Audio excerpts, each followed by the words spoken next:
Good morning all of you. Good morning sir. तो my dear students, आप पिछली कक्षा में नाउन के टाइप्स जो है सो पढ़ लिए थे। अब हम आप लोगों को जो है सो प्रोनाउंस के टाइप पढ़ाने जा रहे हैं। तो please focus on the word every students. तो प्रोनाउन, आज हम प्रोनाउन के बारे में पढ़ेंगे, ठीक है ना। प्रोनाउन देखो, पार्ट्स ऑफ स्पीच को जितना कंसेप्ट क्लियर रहेगा कॉन्सेप्ट उतना अच्छा रहेगा, ठीक है ना। एक एक करके जान लेंगे सभी के पार्ट्स, तो I think I have no any problem, ठीक है ना। तो आइए जानते हैं कि प्रोनाउन क्या होता है। तो बच्चों, प्रोनाउन का सबसे पहले डेफिनेशन जान लेते हैं कि क्या होता है। So a pronoun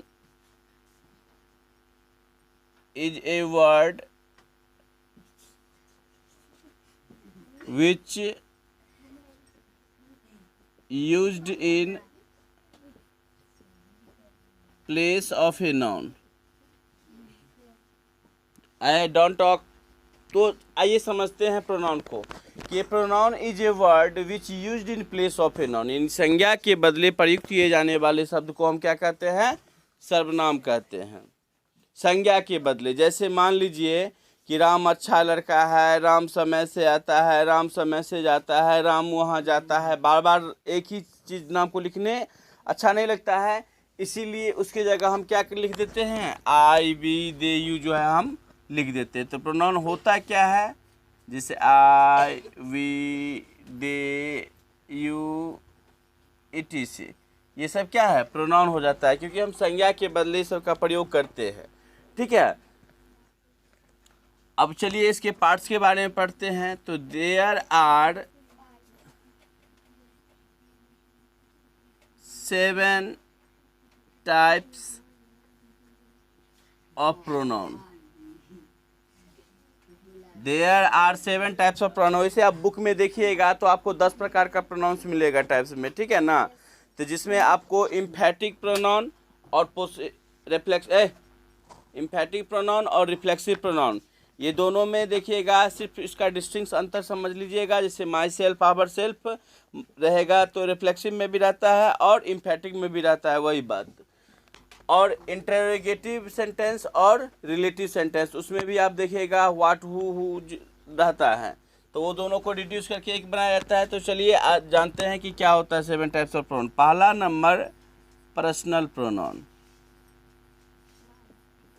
personal pronoun. दूसरा नंबर पोसेसिव प्रोनाउन।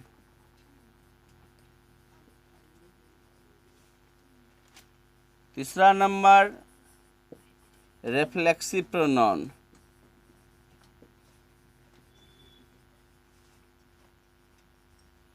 चौथा नंबर डिमॉन्स्ट्रेटिव प्रोनाउन।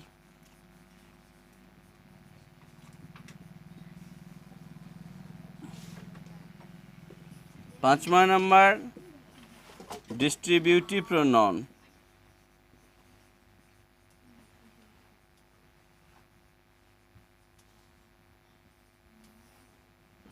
छठा नंबर इंटेरोगेटिव प्रोनाउन।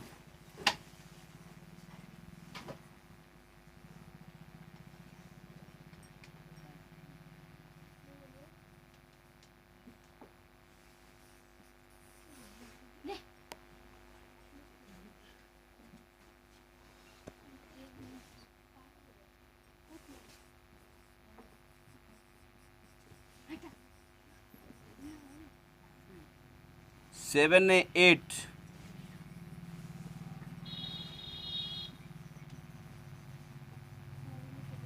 और लास्ट रेसिप्रोकल प्रोनाउन।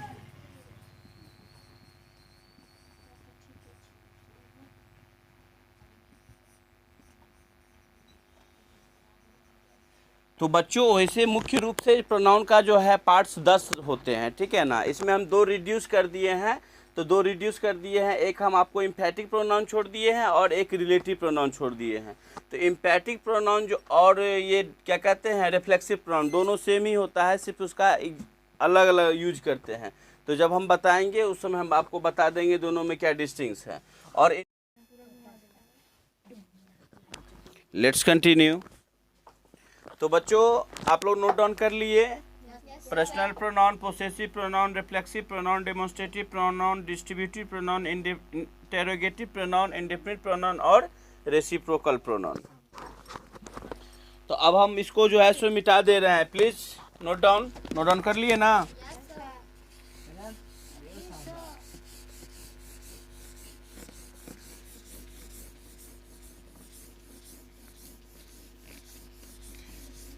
अब हम लोग 1 बाय 1 करके जो है सो प्रोनाउन के टाइप्स के बारे में पढ़ेंगे अच्छे से, ठीक है ना। पूरे कंसंट्रेट होके पढ़िएगा, एक बार ऐप पढ़िए और ज़िंदगी भर हमेशा याद रखिए। जैसे पहला है हमारा पर्सनल प्रोनाउन। पर्सनल प्रोनाउन, तो बच्चों पर्सनल प्रोनाउन किसे कहेंगे? आप इसको लिख दीजिएगा, I, we, they, you, he, she, it are called personal pronoun.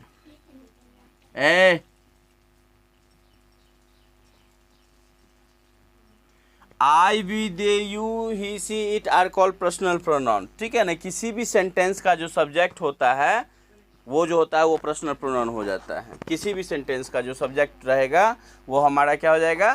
Personal pronoun हो जाएगा। लेकिन सब नहीं होगा, सबका अलग अलग टाइप्स होता है, लेकिन मुख्य रूप से I, we, they, you, he, she, it are called personal pronoun. अब दूसरा समझते हैं पोसेसिव। जैसा कि नाम से ये स्पष्ट है, अधिकारवाचक सर्वनाम। तो पोसेसिव प्रोनाउन में क्या होता है? जैसे हो गया mine, yours, ours, theirs are called possessive pronoun.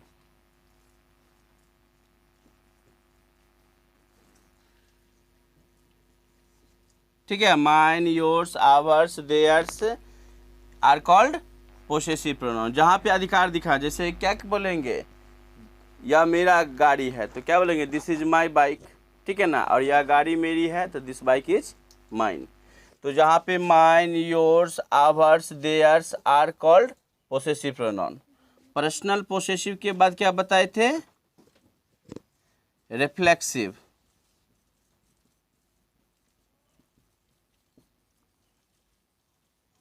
Reflexive pronoun में रहेगा my self,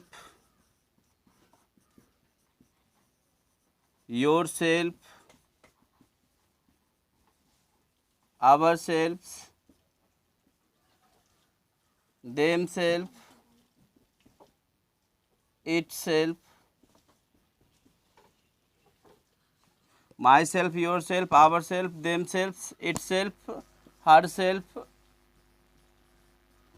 are called reflexive pronoun।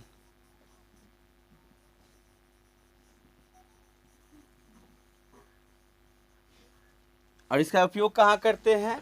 जैसे आई हर्ट माई सेल्फ, मैंने अपने आप को चोट पहुँचाया। यू हर्ट योर सेल्फ, तुमने अपने आप को चोट पहुँचाया। ही हर्ट हिम सेल्फ, उसने खुद को चोट पहुँचाया। ठीक है, सी हर्ट हर सेल्फ, उसने खुद को चोट पहुँचाए। तो जैसा प्रोनाउन रहेगा उसके अनुसार जो है हम अपना रिफ्लेक्सिव प्रोनाउन दे देंगे। तो myself, yourself, ourself, themself, itself, herself are called reflexive pronoun. ठीक है, तो पर्सनल, पोसेसिव, रिफ्लेक्सिव और लास्ट में आ जाता है ये डिमॉन्स्ट्रेटिव। चौथे नंबर पे डिमॉन्स्ट्रेटिव।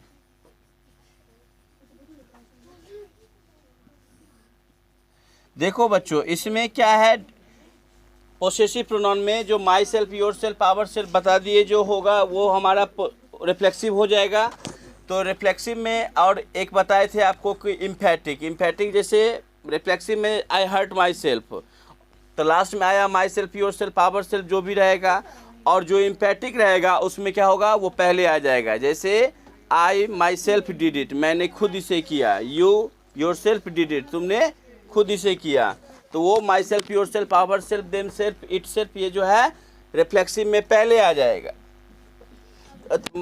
इम्फेटिक में पहले आ जाएगा और रिफ्लेक्सिव में एक ही बार में लिख लीजिएगा। इसे तो लिखी हुई।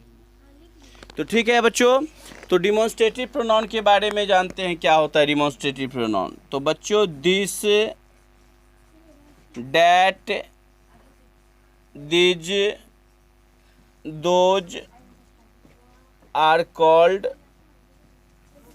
Demonstrative pronoun.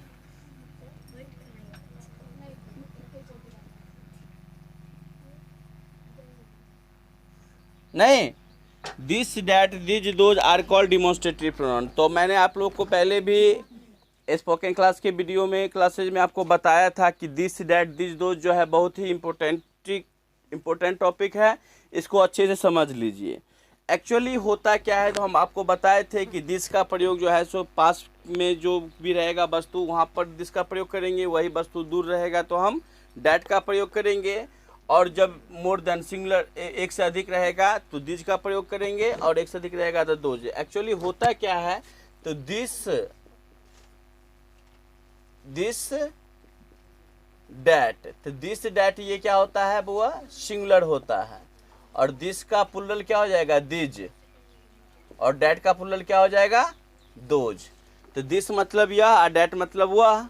तो जब भी मोर देन रहेगा प्लुरल का प्रयोग करना होगा। तो जैसे ये घोड़े हैं, दीज आर हॉर्सेज, ये बॉक्सेज है, बक्से हैं तो दीज आर बॉक्सेज, ठीक है, ये गाड़ियां हैं तो दीज आर कार्स। तो और डैट का प्रयोग जैसे डैट इज ए बॉल, तो वहाँ पे रहेगा बहुत सारा बॉल है तो क्या बैले हैं, वे बैले हैं, तो दोज आर ऑक्स। तो यहाँ पर हम जो है सो समझ गए दिस, डैट, दिस का प्रयोग कहाँ करेंगे। दिस डैट जो होता है वह सिंगुलर होता है, दिस का प्लुरल दिज और डैट का प्लुरल दोज, और दिस डैट सिंगुलर में होता है और दिस दोज प्लुरल में हो जाता है, ठीक है। और बाकी इसका प्रयोग तो जानते ही हैं। डिमॉन्स्ट्रेटिव के बाद हम पढ़ेंगे पर्सनल पोसेसिव, डिस्ट्रीब्यूटिव के बारे में पढ़ेंगे। नहीं तो इसको नोट डाउन कर लिए।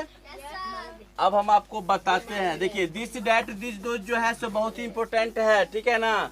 इस इंग्लिश बोलने में आपको सबसे पहले जो है इसका प्रयोग करिएगा तो अच्छा रहेगा, क्योंकि लोग बच्चा जो है दिस से डैट से चालू करता है, दिस इज ए बॉल और डैट इज ए कार।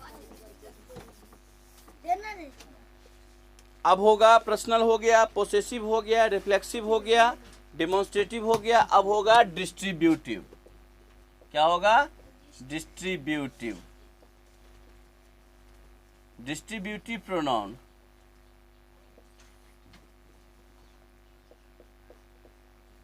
तो क्या हो जाएगा, each, either, neither, each, either, neither are called distributive pronoun.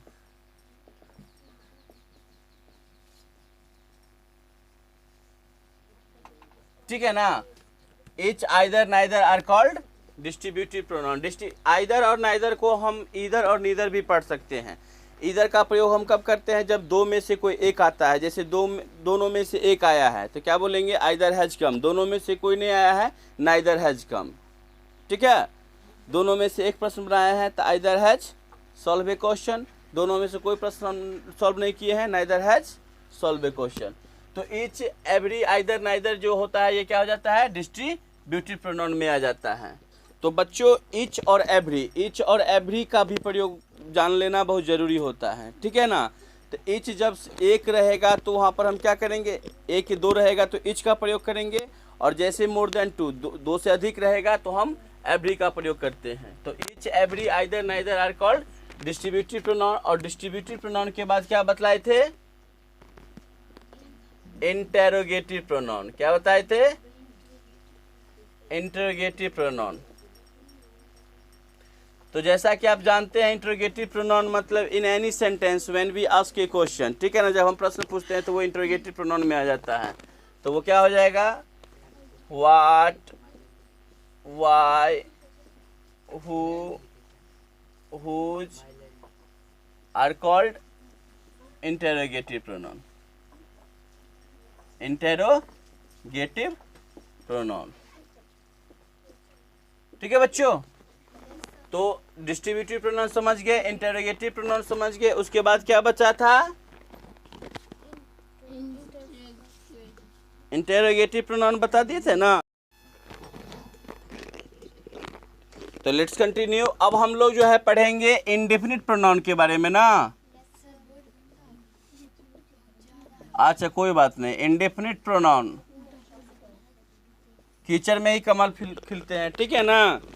Indefinite pronoun को बढ़िया समझ लीजिए। इंडेफिनिट प्रोनाउन में क्या रहेगा, जैसे somebody, nobody, anybody, somebody, nobody, anybody, everybody are called interrogative indefinite pronoun.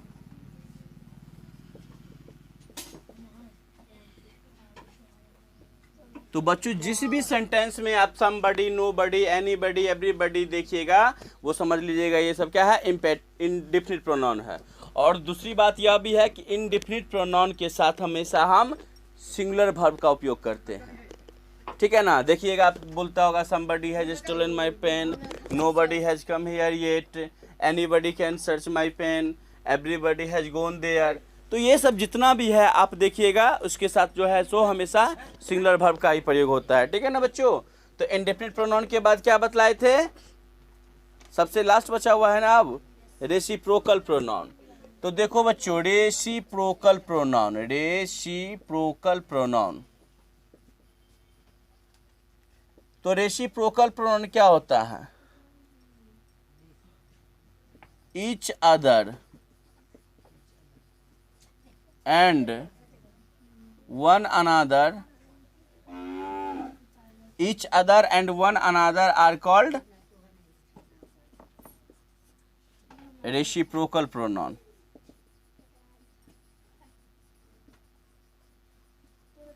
जैसे each other नहीं है, you are made for each other, आप लोग एक दूसरे के लिए बने हुए हैं, ठीक है। जैसे विद्यार्थी पढ़ने के लिए बने हैं, student is made for teaching studying. तो आप रेसिप्रोकल में each other and one another, जैसे ब्रिंग अनदर मार्क हम बोलते हैं एक दूसरा, ठीक है ना। तो वहाँ पर ईच अदर और वन अनदर रहे तो आप समझ लीजिए वो रेसिप्रोकल प्रोनाउन है। तो बच्चों यही था प्रोनाउन के टाइप्स और प्रोनाउन के डिफिनीशन।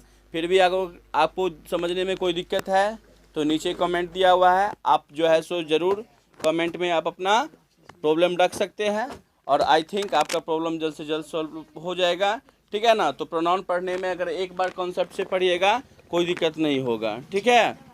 तो तब तक के लिए धन्यवाद।